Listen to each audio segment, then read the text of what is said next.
Nothing was going well. I went home and I cried the first day of school. And now they awkwardly try to figure out, is he joking? Is he not joking? No, I'm serious. I went home and I bawled.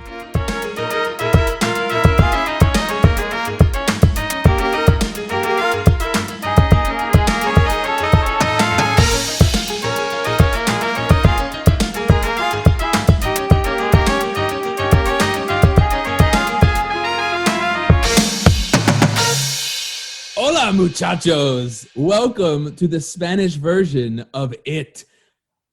Only some will understand that. Not all of us will, but that's okay. That kind of is like the epitome of what this podcast is. Only some understand it. Most don't.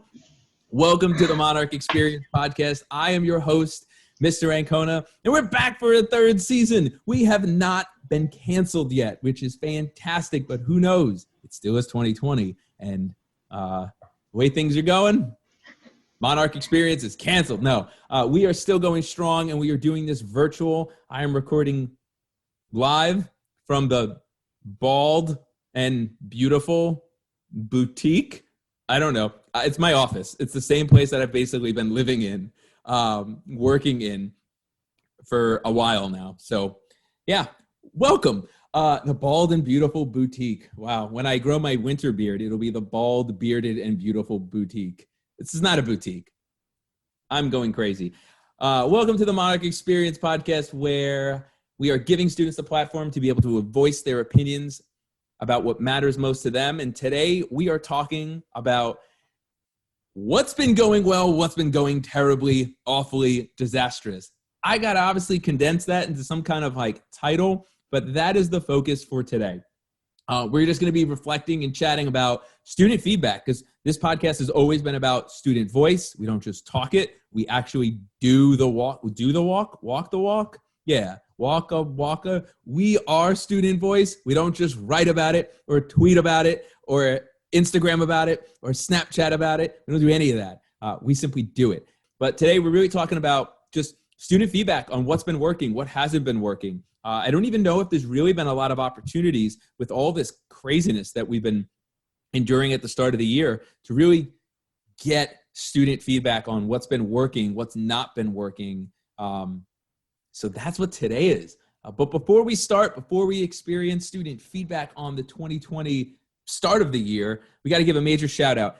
I'm going to take this over, and I don't care. It's a student podcast, but my major shout out goes to all you teachers out there.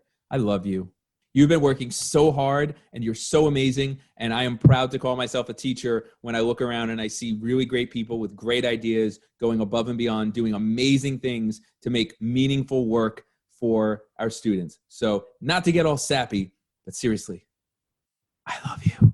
But before we do any of that, we got to introduce our three amazing guests, co-hosts, comrades. We've got our student council secretary, Rika. Rika, say hello. Hi. I said say hello, not hi. We've got Sayuri, El Presidente. Hello. Very nice. And we've got our resident tornado, Haro. Hello. Your speech was fantastic, Haro, by the way. When you ran for the position of tornado, like you just blew through all the competition. Thank you. Yeah, leaving a path of destruction in your wake. All right, enough of this silly nonsense. Rika, the moon or the stars? Stars. Okay, how come? It's just beautiful. It's just small and cute instead of, large and filled with holes. The moon disappears, the stars don't. Oh, and you want someone to be there for you at all times in your life. Yes. I love it. Tornado, moon or the stars? I think stars. Okay, I like a man that's committed to his answers. Why? I think I like the stars better to look at them, but you don't get much choice to look at them like all the time because of like light pollution. Yeah, that PSA right there. I like how you're flexing on light pollution right now. Save the environment. Sayuri, moon or stars? Stars. Wow, the moon gets no love. Sayuri, why? Because the moon has lunars. It's basically from a book that I read. Wow. Dropping some science on us here. I am going to choose the stars as well, because Paul Stanley of Kiss is the star child, and he doesn't have a moon over one eye. He's got the star on one of his eyes. So got to give love to the star child. All right. So today's episode is all focused on student feedback. But before we hear from students' perspective, I thought it would be important to kind of frame what we are experiencing and for us to kind of like poo-poo on you guys and tell you what you're doing wrong, which I think is important because that hasn't happened enough this year. So what I did was I reached out to the staff, and I am going to just read very quick excerpts from what they sent. I don't know if they wanted me to add their name to it, but too bad. My podcast, my rules. There are no rules. So Mrs. Galvin said, there's two things. One, talk. Number two, participate, preferably through talking. And that's it. That's everything. I agree. Mr. Styler said communication, and he yelled it. He put an exclamation mark, so he wanted you to hear it. I said, if something's not working, you don't understand something, tell us. We can't read student signs through a computer screen as it would be in-person learning. Yeah, hard to really pick up on those nonverbal cues. Mrs. Rye says, have a schedule and make sure you get to sleep and go to extra help, right? Not all at the same time, because that would be impossible, but make sure you're doing those things. Ms. Winslow had incredible paragraphs that she sent me, so I'm going to kind of condense some of them, but they're fantastic. She said, I think it's important for students to try to be honest with their teachers, especially if they're having a hard time focusing. I know some kids miss class because they forget or had tech issues, or some of them needed a break and didn't know how to take care of themselves. And on a side note, and if you're not telling us these things, you don't got to get into detail. We don't know. We just don't know. Try to remember that teachers are people too, most of the time, and we really want to see your face. Truth. Even if you're wrapped in a blanket. Haro. I don't care what you're wearing because it helps us get through the day too. It's hard to have class muted. I'm used to hearing you laugh at my terrible jokes. Yeah, seriously, me too. And if you're handed in stuff late, just give us a heads up throughout that process in the beginning. Really great feedback, Miss Winslow. Mrs. Wade for Spanish, praising students extra because that's important. We got to celebrate these little victories. And for the teachers, and honestly, we feel sorry that students are trying to learn in such a challenging environment. Yeah, it's not our fault, but sorry. Really good stuff. Bucci, he's got 3 points. Keep up to date with the schedule and any changes because they're always coming. Check in with your classmates, right? You guys are your best lifelines or one another for due dates. 2, let teachers know immediately if something is wrong so that you give us a heads up, not after the fact. And then number 3, in true Bucci fashion, I'm not going to do a Yoda impersonation, but do or do not. There is no try. Yeah. Stay true to yourself, Bucci. Don't ever change. Mrs. Durso said, I think students need to make their home atmosphere as work-friendly as possible. I know it isn't always possible, but you shouldn't be wrapped in a bed or blanket, munching on a full bowl of their favorite breakfast cereal, Raisin Bran, if you were wondering for her. So obviously different teachers feel different things. That's why I'm sharing all this. If possible, try to sit at a desk, try to make this as workman-like or work-lady-like with as little distractions as possible. And unfortunately, we got to be able to take more responsibility in our own education. I added that last part. Mrs. Young, we're almost at the end. Mrs. Young, we got 2 more. Says, 1, communicate with teachers if you don't understand something.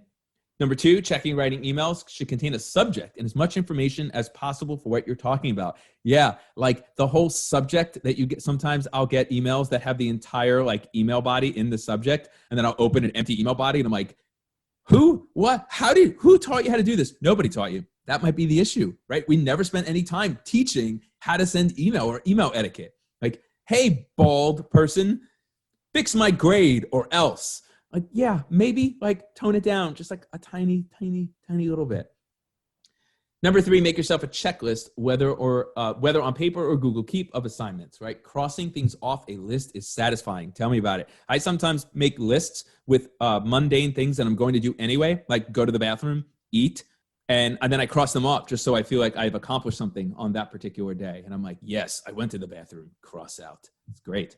And then Mr. Osborne said, you have to be invested in your own progress. Check gradebook. Come to Flextra help.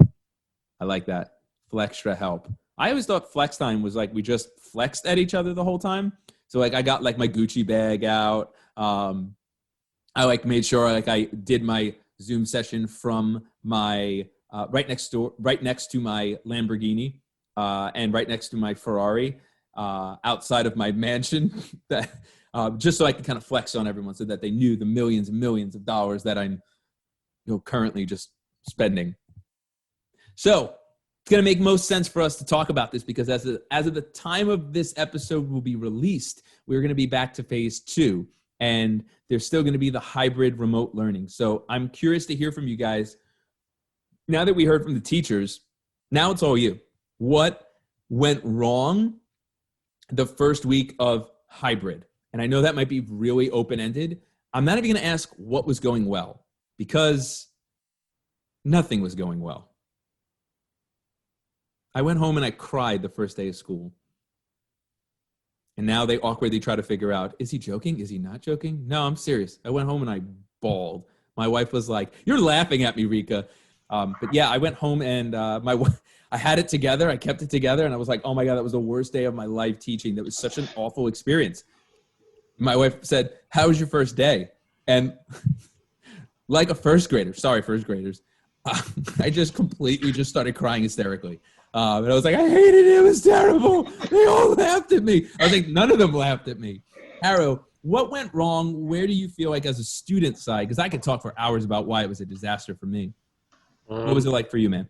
So the Kahoots and like all those like practice games, when you do them like live, everyone would be just a bit behind. She'd be like, read the question, and then like just like the website would pop up. So like those real-time competitive things, it's not really competitive. They don't really work. No. Yeah, I know. That's one of them. What else like wasn't working, Rika? The first day was actually not great. I mean, it was good, but it wasn't great because we couldn't hear what the teachers were saying, because they were trying to concentrate on the people in class, and they had to focus on people virtually, and they had to look at the laptop all the time or focus on them. So we couldn't do much at all. Yeah. So I love the perspective. Rika, you were remote. You were home at least on that first day, and Haro, you were home too, but you were back in school, and I'm sure that was probably a very different perspective. Yeah. Sayuri, what didn't go well? What did go well? So like on the first day I was at home, and then it was honestly kind of hilarious because my teacher, he's like looking at the people in class, and all you see is like a shirt or just the background. It's like nothing. And then like at points you just can't hear anything, and then suddenly there's like an explosion. I'm not kidding. There was an explosion. Yeah, when you get too close to the mic. That's awesome. And then on Thursday, I was in school, and then that day I was like, is he talking to us or is he talking to them? Half the time I'm like, wait, I was supposed to open my Chromebook. Wait, why didn't I get that? And then like the second time he's talking, can you hear me? I'm like, yeah. Yes, I can. Yeah, like not knowing who to talk to was like a paralyzing feeling. Like I didn't know even where to look, which was throwing me off as it is. And then just trying to like, all right, I'm engaging the people who are here. Wait, the people at home are being left out. Like a horrible feeling to be doing that.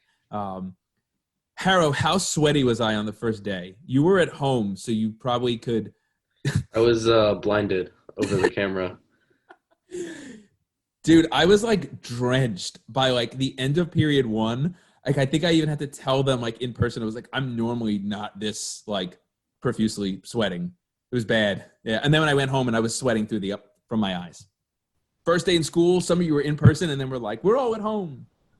So sometimes I was virtual the first day, and the first day you'd like leave the computer, because I know you as a teacher, you like to move around. Yeah. So you'd leave the computer, and everyone would like just be looking at the screen like, is he going to come back? Or did I just lose my teacher for the day? Yeah, that was probably because I was like taking a step outside to take a giant gulp of water or a giant gulp of breath, because my mask was soaking wet from sweat about 15 minutes in, where if you've ever tried to breathe through a wet cloth, that's how they torture people, actually. So sorry, Haro, I was just trying to breathe, man. The only thing that actually went right was this entire school switching to completely remote, because all the teachers were back home and everybody was back home, so everybody was on the same level. Yeah. All in one place was like a life-changing event for me. But it was a bit awkward because some teachers didn't mind you using the chat and stuff, but the chat's a bit awkward when just the teacher's talking. Yeah. Yeah. Oh, tell me about it. Yeah. Yeah. Yeah. Yeah. I say something funny and people are like writing, ha, ha, ha, ha, ha. I'm like, just laugh. Like, let me hear a ha, ha. Yeah. Yeah, Haro, I hear you. Now that we have switched to fully remote and that we are in the process now of going to more people, at least in the building, just what has the last 6 weeks been like? What format or organizational tools have teachers been using that you feel like has been beneficial or has been helping you?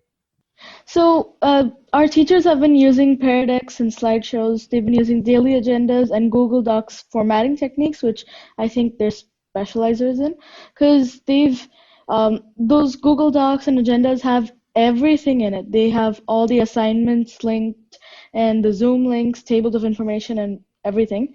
And the Paradex, they are like short versions of them speaking. So everything that they wanted to say to us in person, they just write it down on that, and it's a lot easier to understand that way.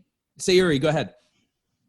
I honestly feel like the daily agendas really help because it provides some kind of schedule. Like even though we're following that, okay, period 1 to period 2, but it just feels good to see that, oh, there's going to be a do now slide that's not just like, you can see that every day.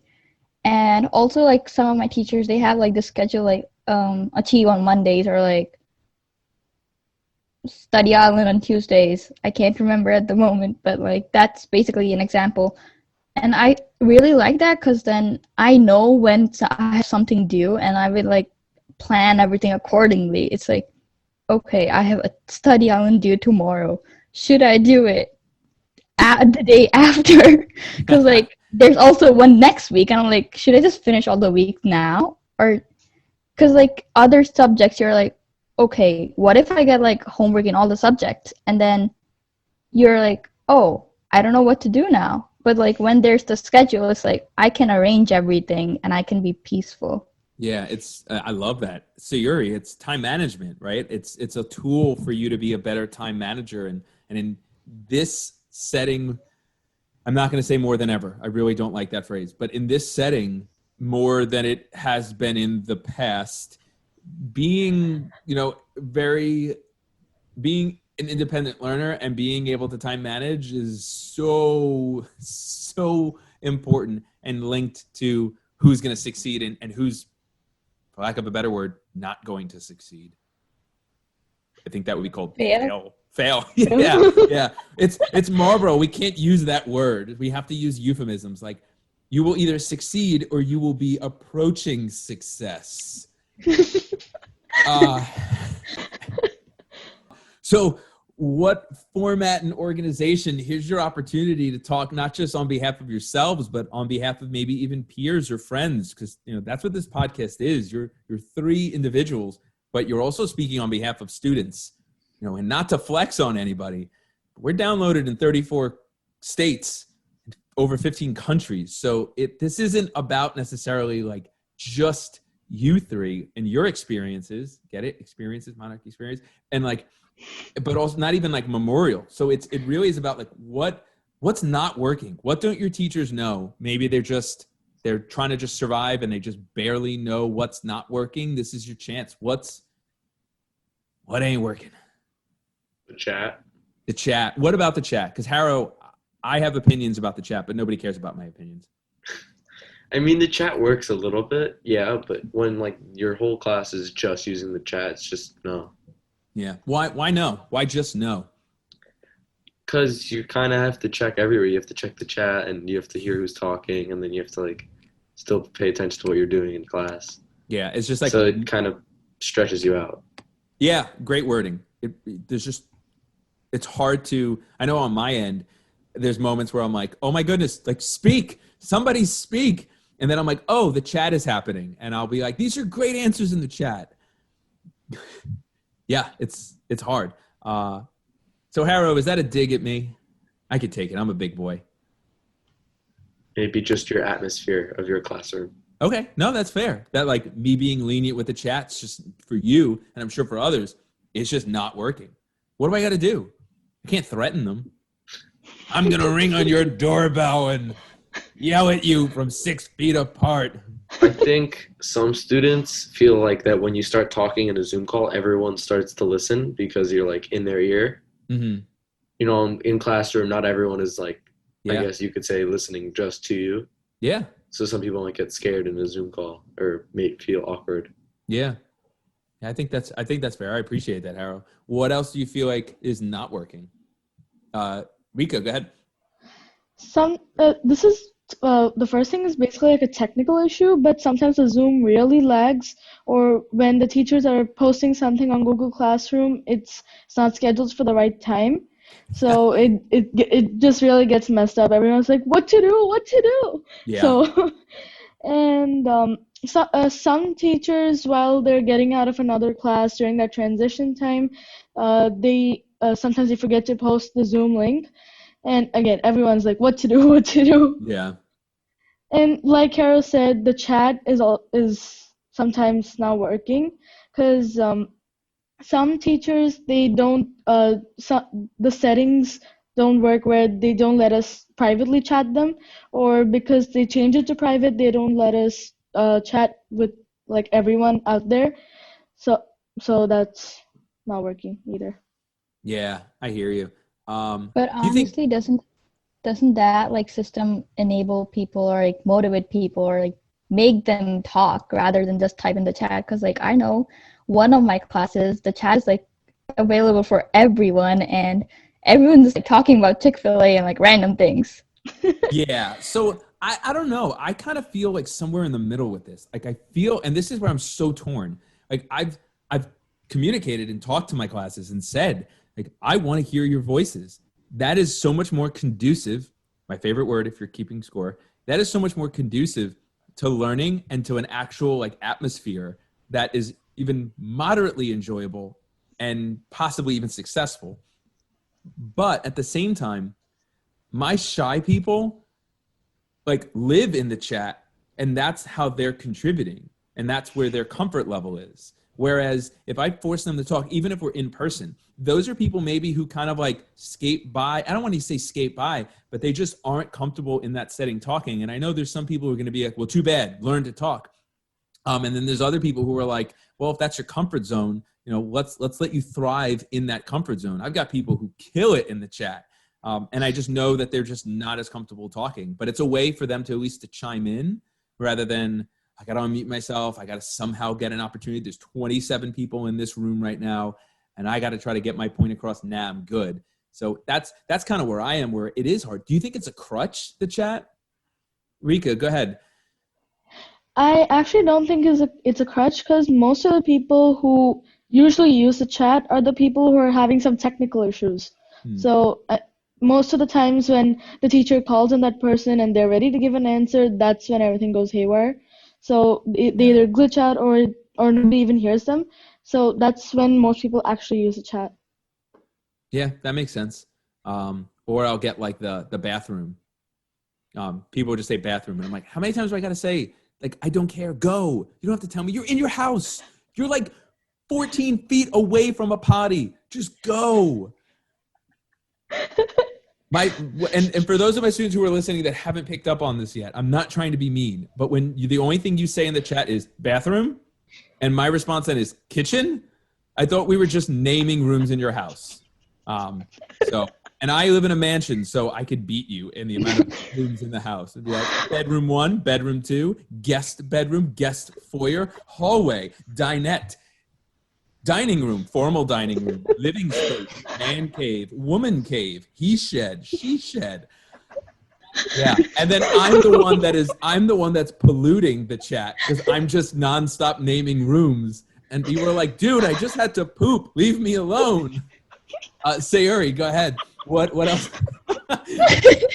Sayuri, what are your thoughts? What else hasn't been working?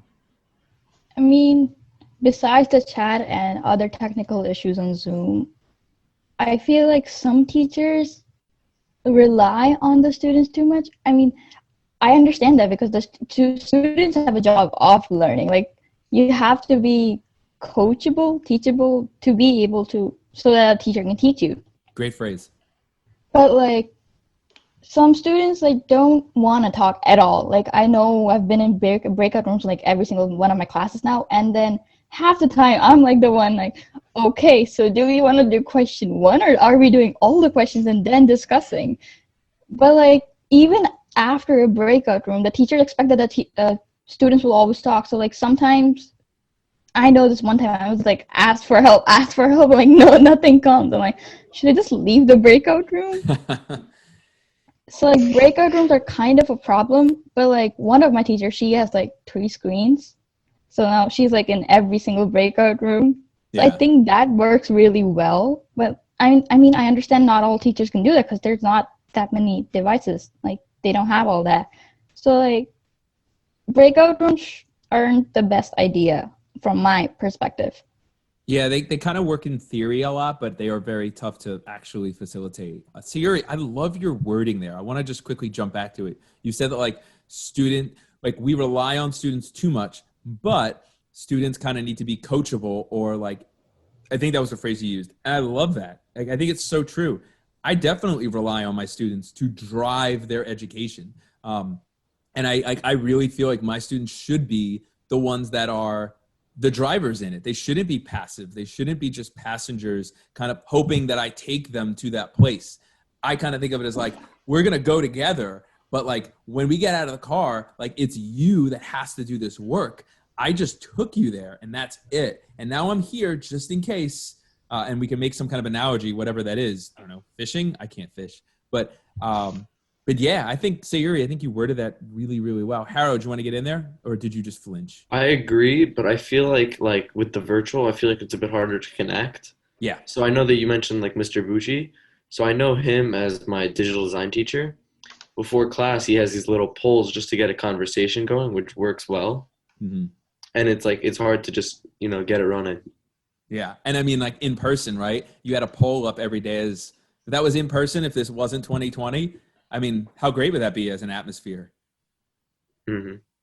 It could become chaotic because, like, right now everyone's putting the chaos into the chat, so it's quiet. But like if it was live, I think everyone would just be screaming at each other. Screaming, yeah, that's just nonstop. That is what the last 10 years of my teaching experience has been like before all of this happened. Now it's just a lot of silence, no screaming. So you know what? That's a perfect transition.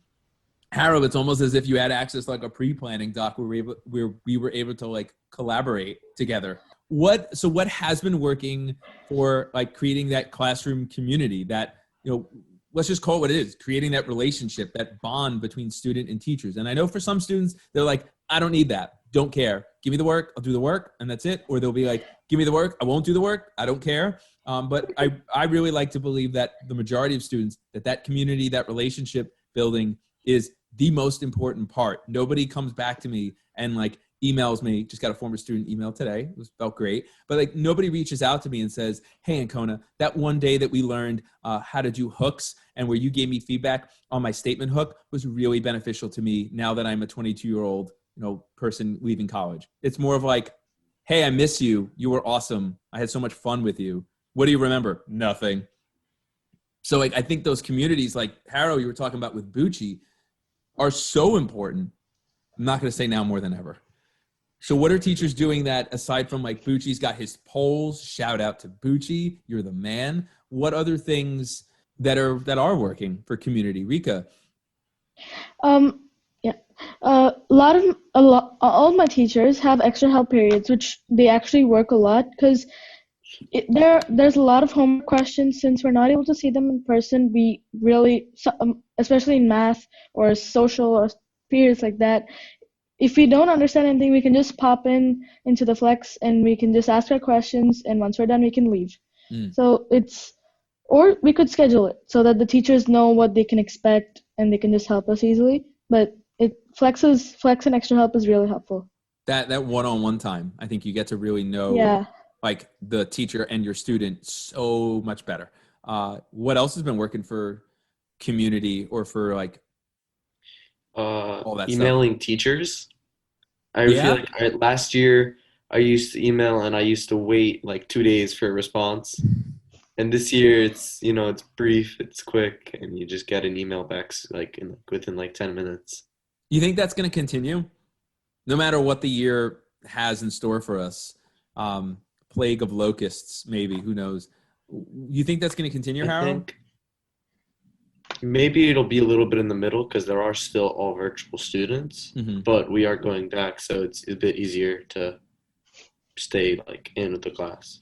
Okay, yeah, I think the email, again, another opportunity, just more personal. What other things are your teachers doing, or have you heard other teachers are doing that creates like a community, some kind of bond, so it's less just like come in, do work, and then leave? Is there anything else? In choir, Miss Winslow, she puts a would you rather question every day. Like it's A day or F day, doesn't matter. It's like would you rather, and Love then it's this. just like that one question. I have a group chat like with all the choir people and the royal airs and people. Everyone's just like, oh hey, did you put like would you rather live on a beach or would you rather live on a mountain? I think today it was Beach for me, if you were wondering. I put mountain. More Okay. things to survive on. Ooh, oh wow, you're trying to like, I didn't know this was like a zombie apocalypse. I thought this was just like the most beautiful, but I like your thinking. You would survive and I wouldn't. I'd have a great time. This is why I like the would you rather question, because like there's a lot of different people in a class, and then everyone has a different point of view. Everyone's like, oh, I like that, but then some people who are like me, they think it out and they're like, what? Yeah. What points? What are the benefits? What are the cons? I'm just like thinking it out. That's great. You know what? And Mrs. Winslow, keep doing it, obviously, because you have students that are talking about it still. And Sayuri, the thing you said for me as a teacher, your friends are talking about this outside of school. Like, that is the most amazing thing. When we're talking about building like a classroom community or culture or like this bond, for them to talk about that outside of school even once, even for a second, is like, whew, that is the dream. That is the dream right there. I love the would you rathers. I love that they're every day. Sometimes the would you rathers get weird. There was once, I think it was the that was, I think, the second week of school. It was, would you rather be locked in a room with 10,000 tarantulas or eat 10 tarantulas in 10 minutes? Oh. Both. I'd much rather both. I'd rather be stuck in the room and eat my way out. I thought I misread the question. I read it again and again. I'm like, why do I see the same thing? So, okay, Rika, then we're dying to know. Which one did you choose? I don't remember. I think it was locked in a room because I would much prefer not eating them. I just skipped the question for the day. No, it's a would you rather. You have to. I think. Oh, Mrs. Winslow, what am I choosing? Miss Winslow. How long am I locked chose in? Be trapped in a room. How long am I trapped in the 10 room minutes. for? 10 minutes? Yeah, I'll be trapped 10 in minutes. with the. Yeah. Are they poisonous? Is there a chance I'm gonna die? Yeah. Oh yeah. Tarantulas. And those are poisonous, right? What is the floor plan Yeah. of the room? What's the ventilation like? Yeah, I like it, man. Haro's thinking like Die If there Hard, were like he's windows, gonna go I'd jump out of bed. in the HVAC. Yeah, those are things I'd want to know too. Like, is there something I could stand on? Is there a weapon? Whew. Wow. Those are good would you rathers. Wow. Mine are like, do you put your shoes up? Like the first one I did for this podcast was like, do you do sock, shoe, or sock, shoe? But that doesn't like put you in a state of fright the way that those do. Wow, I like it. These are great. So like that's an example of stuff that like, again, you're going home, you're talking about it. We're laughing about this. Any other things that your teachers are doing to create a community that is working? What about things that are somewhat working? Somewhat working, I'll take it, right? They're not totally a failure. Totally. Anyway, so one of my teachers, after every weekend, she asked what we did. What was something amazing, exciting that we can't wait to tell anyone. And then nobody answers. But then she says, like, You what guys was are something that boring. you did? What was something that you did that you don't want to tell anyone? And then, like, everyone's just, like, in the chat, oh, I went to Chick-fil-A. Oh, I played video games. And I'm like, what? Yeah. We are very. I'm gonna divulge one of my many Jedi mind tricks, and my infamous, Haro, what do you think this character? Blah blah blah blah blah. And Haro's like, oh, I don't know. What if you did know? What would you say? I've been using that for about 8 years. Yeah, 8 years now, and it works every time. It is painful how simple of a trick it is that works. And I hope now my students are going to know there is no way out of it. Also, there's only one way out of it, and I won't divulge that. But yeah, I love those little mind tricks. Oh, I don't know. Okay, what would you say if you did know? They're like, I'd probably say something about there's a symbol in the fact that he's wearing red and the fact that there was this bird also at the same time. I'm like, yeah, keep going. Go ahead. But honestly, I feel like half the time students don't answer because they're afraid that their question's going to be wrong, and then they just embarrass themselves. So when it comes I think, it's like, I was just saying what I thought. It's like, I didn't say I do know. I'm just like, I just thought. That's great. I don't think we know anything. We're always just thinking. So I'm okay with that. That's great. But I think that that's a huge part of this, though, is we're always trying to, and now I won't say more than ever, trying to create this relationship that is so awkward because we've got this screen in front of us, and it's just not how humans are built to communicate. We've never communicated like this consistently in our entire existence. Ugh. So when I was talking about the connection, I was talking about Mr. Bucci's poll and your weekend challenges, and it's just a way to connect. Yeah. I forgot to mention that. Sorry. No, it's all good.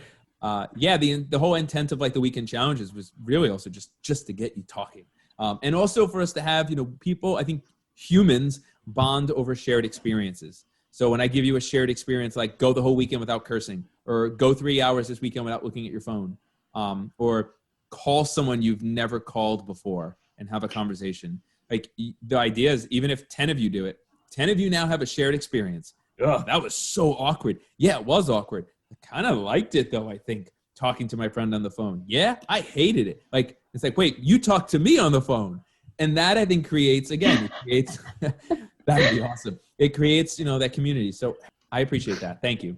What is not working community-wise? What are things that teachers are trying to do to build that relationship, build that classroom culture that is womp, womp, womp?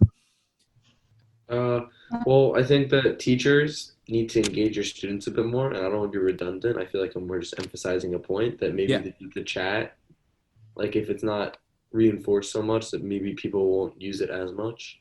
Yeah, if you don't have that option, you won't use it.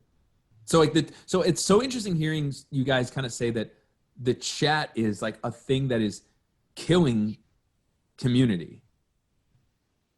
Yeah, I mean, hey, I can tell you this as of the time of recording this, I am totally anticipating that my checking of the chat is going to go to 0 or once we're back in phase 2. I'll probably check it at the end of the period and be oh, Haro was in the waiting room the whole time, or whatever. I just don't think it's going to be feasible. We're going to have to, I'm going to have to force my students, if you've got something to say, you have to unmute yourself and talk.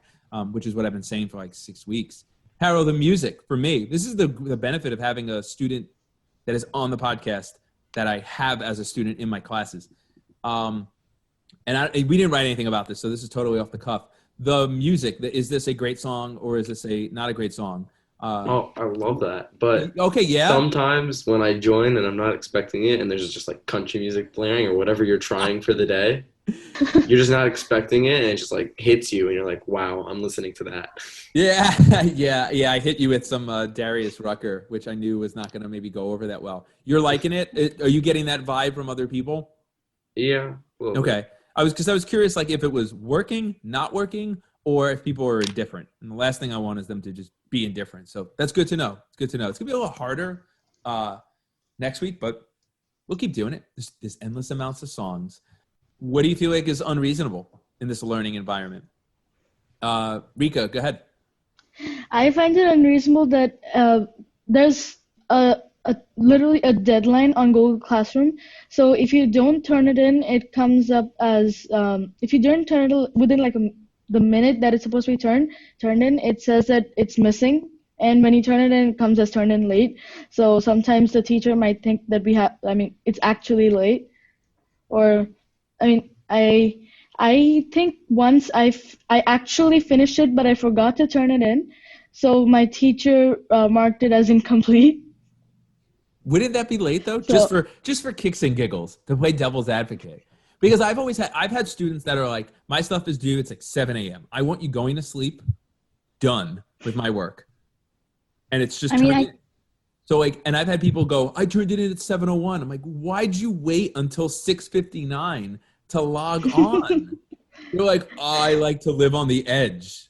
I'm like, okay, Lady Gaga. Like, so I understand where you're coming from, Rika, but I totally hear where you're coming from with it. But I also wonder, like, is this more for like in-class stuff that you're like working and the deadline is like right up in front of you? no, the actual assignment. So on Google Classroom, where in the stream and stuff, where you go to Classroom and where you find the assignments, if you don't turn it in within that second, it marks it as late. Gotcha. I don't have a teacher like this, but I talked to some people and they said that some teachers just find it unacceptable that a student is like even sitting on a bed. But like some students don't have like the table and like the whole setup, like, oh, a study table with like all the drawers and stuff and like all the fancy stuff.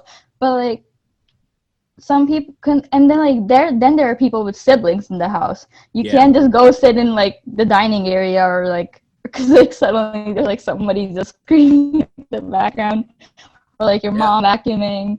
Because like, so that's why you need to like sit and study in your bedroom, and then like the only option left is the bed. Like I understand the students shouldn't be in their blankets like tucked in, like just looking at the stars or something. Haro. But like yeah, Sayuri, I hear you on that. And like that's something that I've kind of really kept in the back of my head is like siblings. And when you're a teenager, you don't have any space in that home. And your bedroom is the only place that really is yours. So of course everyone's zooming from their bedroom unless you're fortunate enough to have that space set up.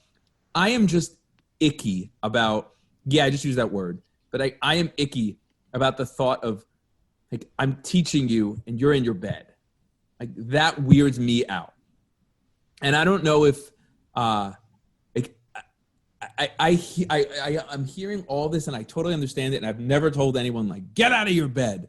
And I'm like, what are you gonna do? Work on the floor? Like that's tough too. But it's something weird about like, I'm teaching you in your bed, so it feels like I'm sitting in your bed with you. Like saying that out loud is very uncomfortable. But and I'm sure there are other teachers who feel the same way. Like that's why the bed is so like gross. Like you wouldn't learn on the toilet because, right? It's like I'm teaching you on the potty, and like that's weird, right? Like that's weird. Waiting for someone to be like, "What do you mean?" But yeah, I hear you. I think like, so Sayuri, you feel like teachers telling you where to learn when you're at home is unreasonable. Like that's what you've heard. Yeah.